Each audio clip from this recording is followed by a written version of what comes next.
আপনি বললেন যে জামাতের প্রেসারে আসলে তাকে পাঠ্য বইতে রাখার উদ্যোগ। জামাতের কোনো বীর নাই, আমি যেটা বলতেছি, তো জামাতের কোনো বীর নাই। জামাতের বীর যেগুলো আছে সেগুলো তাদের বীর। জাতি এগুলোর হিসাবে তো নেই না, তো তারা একটা বীর বানিয়েছে এবং তারা এই কল্পিত বীর বানিয়ে নজরুলের পাশে তাকে কবরও দিয়েছে এবং একটা মাতম তৈরি করেছে, কিন্তু পাবলিক এটা খাচ্ছে না। অন্যদেরকে ঘৃণা করব, অন্যদের বীর থাকবে কেন?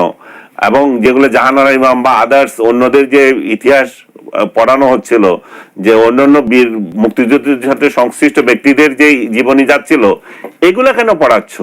এগুলাকে বাদ দিয়ে তাহলে কারটা পড়াবা? তাহলে নিজামীর পড়াবা, গোলাম আজমের পড়াবা? না, এগুলো খাবে না, তাহলে কি করবো? হাদি একটা বানাইছে। হাদির তো অনেক এমন কথা রয়েছে বা এমন অনেক ভাষা রয়েছে যেগুলো আসলে শোনানো সম্ভব না, যেগুলো অশ্রাব্য, সেক্ষেত্রে কি করব? এই জন্যই তো বলতেছি, এটা পাঠ্য বইতে তোলার আগে জাতিকে প্রেজেন্ট করতে হবে। আমরা এই মহান বীর শামা হাদি সম্পর্কে জাতিকে জানাতে যাচ্ছি। শামার ব্যাখ্যা আবার আমার কাছে চাইেন না, তো জাতিকে জানাতে যাচ্ছি তার এই এই গুণের কারণে। তো পাবলিক দেখবে, তখন পাবলিক যদি নিতে পারে তো নিবে। হাদি একটা সিম্বলিক হিসাবে আসছে জামাত শিবিরের ঘরানা থেকে, যে তাদের তো কোনো বীর নাই, তো তারা একটা অলিক বীর বানাবে।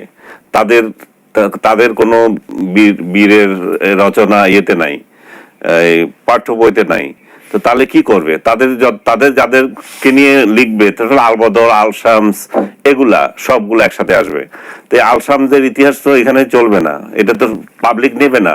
তাহলে তথাকথিত এক বীর বানালো তারা, এই বীরের ইতিহাস দিতে হবে। এই বীরের ইতিহাস কি তাহলে? এই বীরের ইতিহাস তাহলে আমাদের পাঠ্য পুস্তকে যদি যাওয়ার আগে তাহলে পাবলিককে জানাতে হবে, পাবলিককে পড়তে দিন যে এই বীরের ইতিহাসটা আমরা পাঠ্য বইতে রাখতে চাচ্ছি। তাহলে মানুষ দেখবে যে কি বীর হচ্ছে শামা হাদি, কি কেন এত বীর হয়ে গেল, সেটা তাহলে মানুষ বুঝতে পারবে।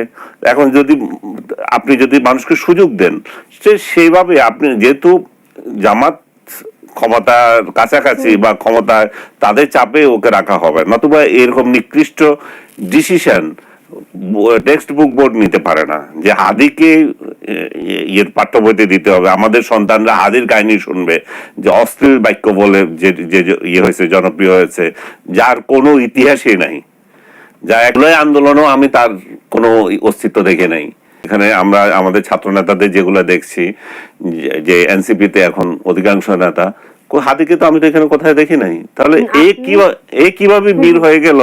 আমার সন্তান যদি এর কাহিনী পড়তে হয়, তাহলে আমাকে আগে জানাতে হবে যে কিভাবে বীর, এবং প্রকাশ করতে হয় সেটা জাতিকে আগে পড়তে দিতে হবে।